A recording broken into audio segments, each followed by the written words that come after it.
Hello guys, আজকে আমরা দেখাবো আমাদের গোল সিঁড়িটা। দেখেন সামনে যে দরজা সিস্টেম বার ব্রিজ ছাদে যাওয়ার, এখানে যে আমাদের সিঁড়ির ভেতর দিয়ে কিন্তু লাইট সিস্টেম হবে, ভেতর দ্বারা সুন্দর সুন্দর লাইট লাগানো হবে।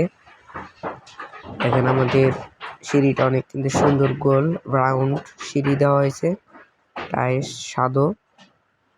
দেখেন এই যে কয়েকটা লাইট জ্বালানো হয়েছে।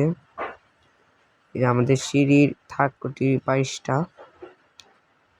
এই যে একটা রুম, এই যে ক্রেসিং, এটা রান্না করার রুম। দেখেন রান্না করার রুম, তার পাশে একটা টয়লেট, ফ্যান লাগানো হয়েছে। যে রুম, এই যে টাইলস লাগা আছে, নতুন ফুল সিস্টেম। এই যে আমাদের গোল রাউন্ডটা সিঁড়ি। সবাই কেমন আছে?